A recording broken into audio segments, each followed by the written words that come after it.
Hello students, plus two geography class chapter 5 हमारा continue है। प्राथमिक क्रियाएं, उसके अंदर हम कृषि के बारे में पढ़ रहे थे। आज हमें पढ़ना है रोपण कृषि। रोपण कृषि एक व्यापारिक कृषि है जिसके अंतर्गत बाजार में बेचने के लिए चाय, कहवा, कोको, रबड़, कपास, गन्ना, केला और अनानास जैसी फसलें उगाई जाती हैं। यानी फसलों का व्यापार होता है बहुत बड़े स्तर पर, और इन फसलों का व्यापार करते हैं। ये रोपण कृषि के अंतर्गत आती है। इसके क्षेत्र एशिया, अफ्रीका, दक्षिण और मध्य अमेरिका के उष्ण और उपोष्ण कटिबंधीय प्रदेश, यानी एशिया महाद्वीप, अफ्रीका महाद्वीप, मध्य अमेरिका और दक्षिण अमेरिका महाद्वीप के जो गर्म इलाके हैं, उष्ण कटिबंध क्षेत्र में जो आते हैं, वे प्रदेश हैं। इसकी विशेषताएं,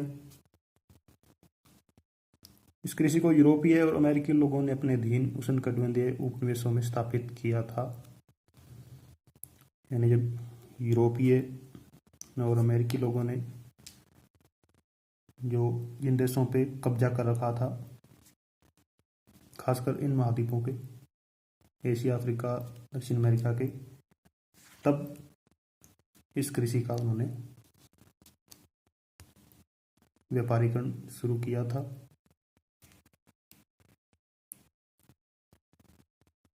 बड़े आकार के बगान होते हैं जिनमें फसलें उगाते हैं, और ये हजारों हेक्टेयर के अंदर फैले होते हैं, यानी काफ़ी बड़े होते हैं।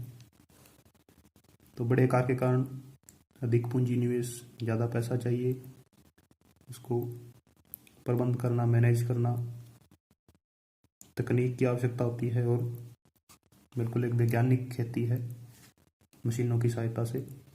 तभी इतने बड़े बागानों में खेती संभव हो सकती है।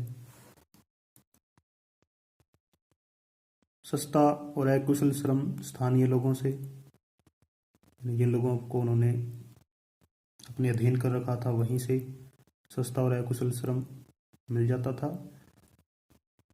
लेकिन तकनीकी सहायता और कुशल श्रम शीतोष्ण कटिबंधीय क्षेत्रों से प्राप्त होता है, वो उन्हें बाहर से लाना पड़ता है।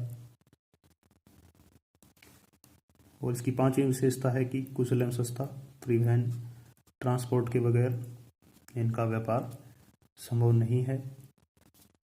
तो इसलिए उन्होंने रेल परिवहन वगैरह की शुरुआत की थी। ये खेती पूरी तरह से यूरोप और अमेरिकी लोगों की देन है। उसका योगदान हम देख सकते हैं कि फ्रांस ने पश्चिमी अफ्रीका के अंदर कॉफ़ी की शुरुआत की थी, सबसे पहले पौध लगाई थी वहाँ। कोको की पौध भी वहीं लगाई गई थी। और ब्रिटेन वासियों ने भारत और श्रीलंका में चाय के बागान, यानी ब्रिटेन का जब भारत पर कब्जा था और श्रीलंका पर, तब यहाँ चाय की खेती शुरू की। मलेशिया के अंदर रबड़ की, और पश्चिमी द्वीप समूह में गन्ने और केले की खेती शुरू की थी। स्पेन और अमेरिका के निवासियों ने फिलीपाइंस में नारियल और गन्ने के बागान लगाए। डच लोगों ने इंडोनेशिया में गन्ने की कृषि शुरू की। ब्राज़ील में अभी भी कुछ कॉफ़ी के बागानों पर यूरोप वासियों का अधिकार है।